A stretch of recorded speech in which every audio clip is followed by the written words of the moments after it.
Hello friends, आप सभी को मेरा नमस्कार। कैसे हैं आप? आई होप कि आप सभी बढ़िया होंगे। आप सभी का स्वागत है हमारे चैनल पर।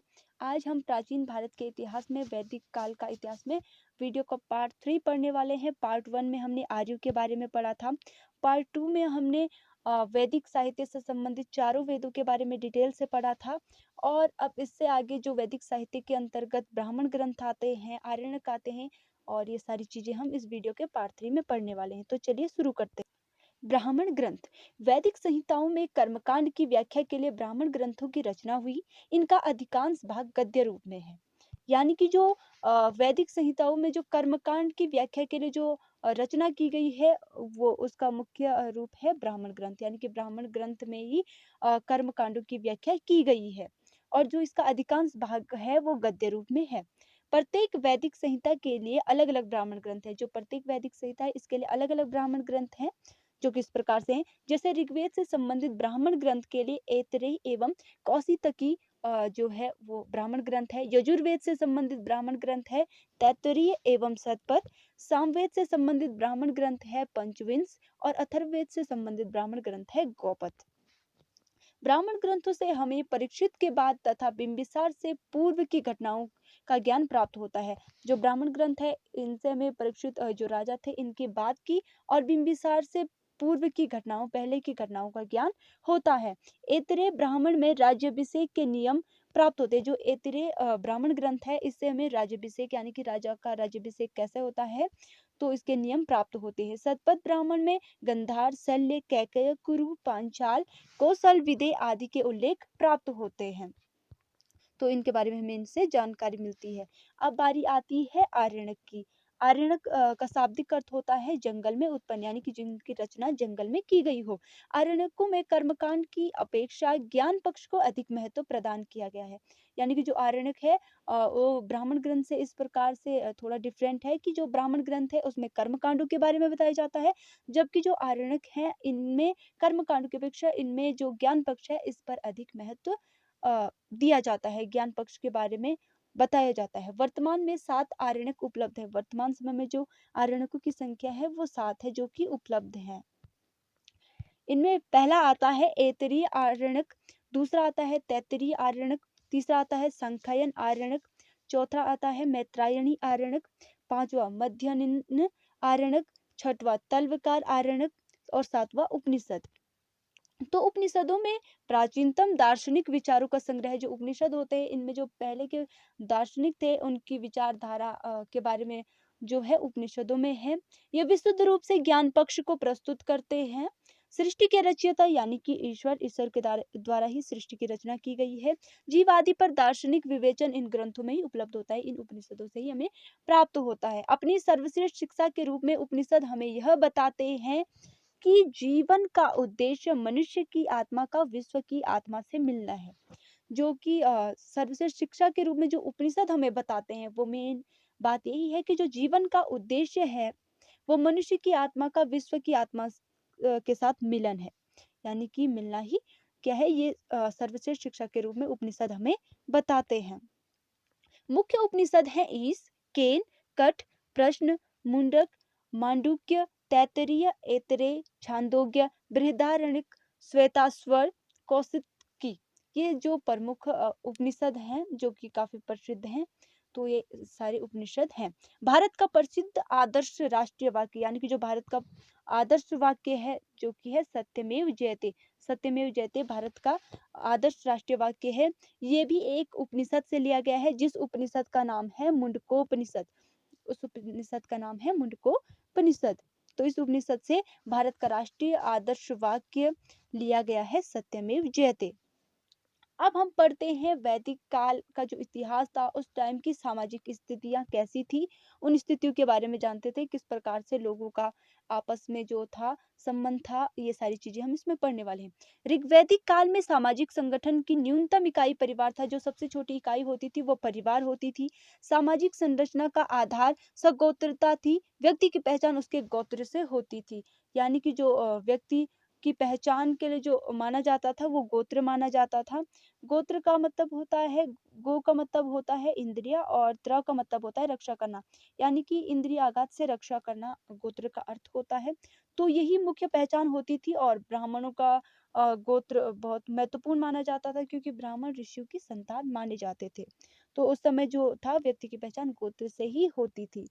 परिवार में कई पीढ़ियाँ एक साथ रहती थी, यानी कि परिवार जो होता था वो केवल मम्मी-पापा भाई-बहन से ही नहीं बनता था, इसके साथ ही वहाँ नाना-नानी, दादा-दादी, नाती-पोते ये सारे लोग रहते थे और इन सभी से उस टाइम का परिवार बनता है, यानी कि एक ही परिवार में कई पीढ़ियाँ निवास करती थी।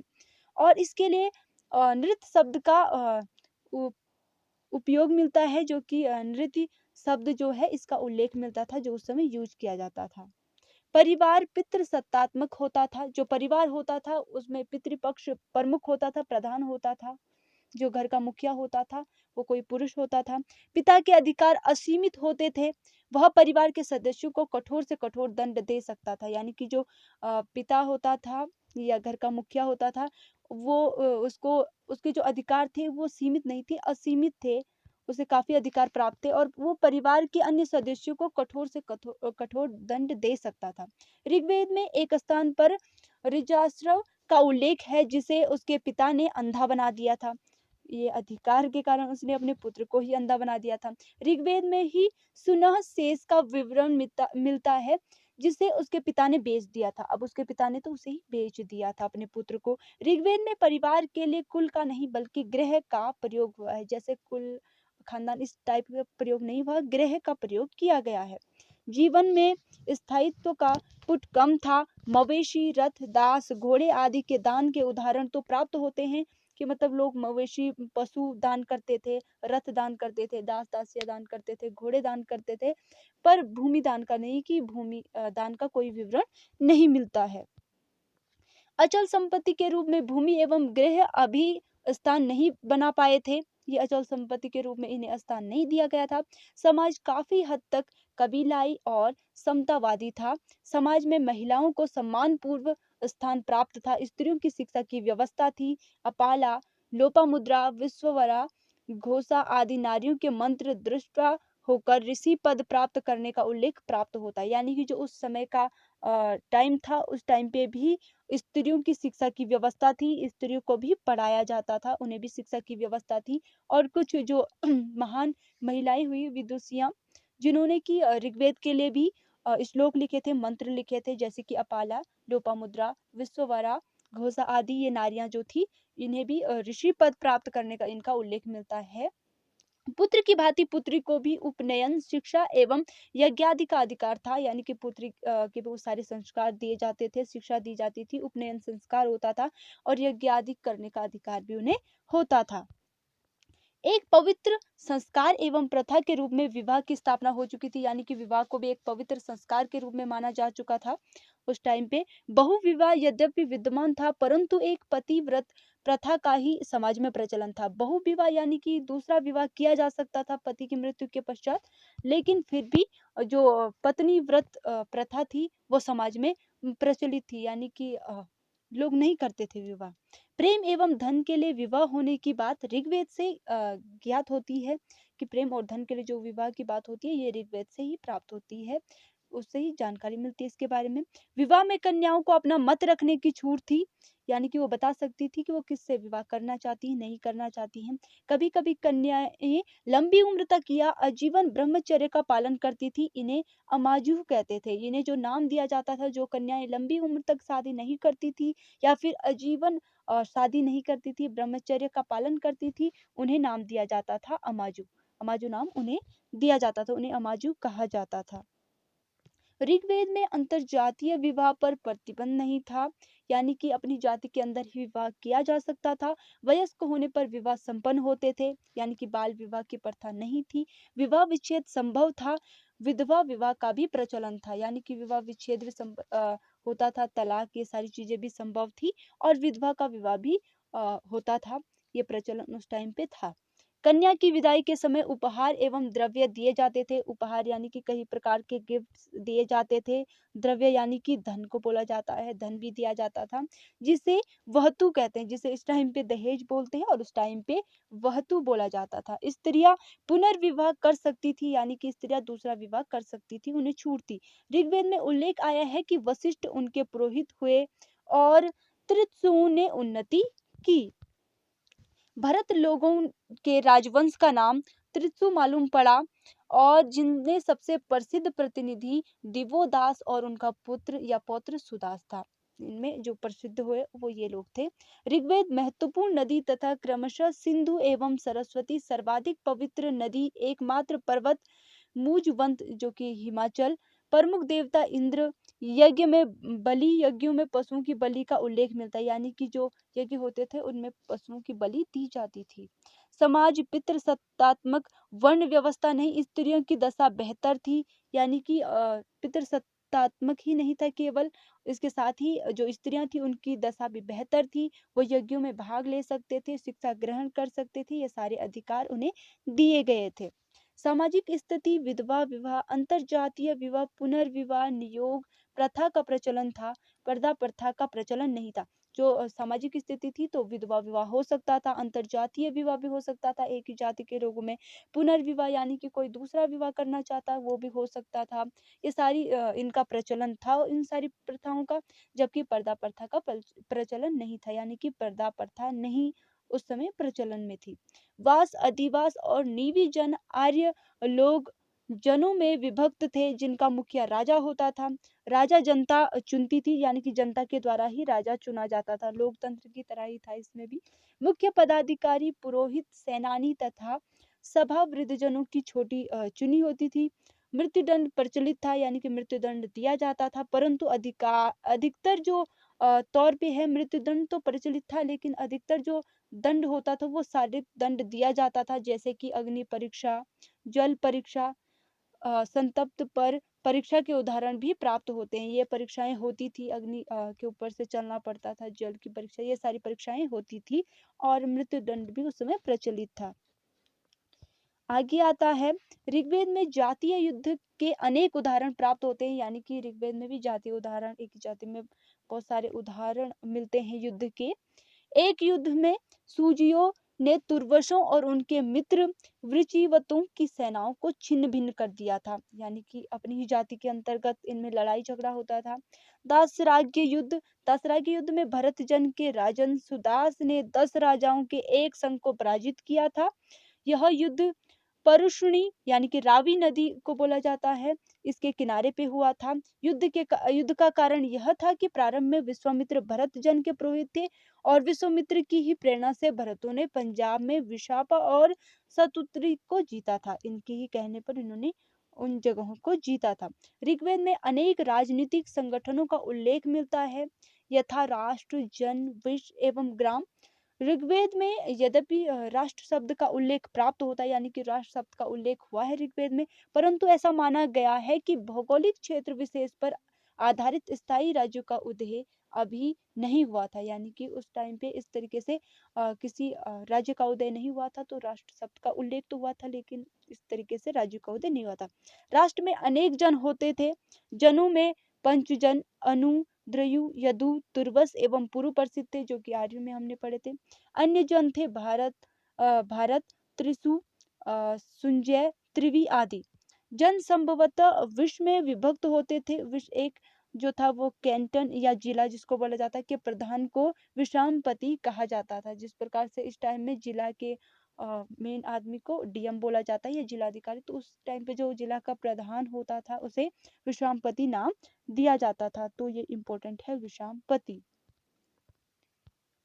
इसके बाद आता है विश्व ग्रामों में विभक्त रहते थे। ग्राम का मुखिया ग्रामणी होता था, जैसे ग्राम का मुखिया इस टाइम पे प्रधान होता, उस समय ग्रामणी होता था। और राजा, ऋग्वेद में राजा के लिए राजन, सम्राट, जनस्य, गोप्ता आदि शब्दों का व्यवहार हुआ है, यानी कि राजा के लिए राजन शब्द का, सम्राट शब्द का, जनस्य शब्द, इन शब्दों का प्रयोग किया जाता था। ऋग्वैदिक काल में सामान्यतः राजतंत्र का प्रचलन था। राजा का पद दैवी नहीं माना जाता था, यानी कि ऐसा नहीं था कि केवल वही राजा और उसके बाद उसी का पुत्र राजा, लेकिन राजतंत्र प्रचलन में था।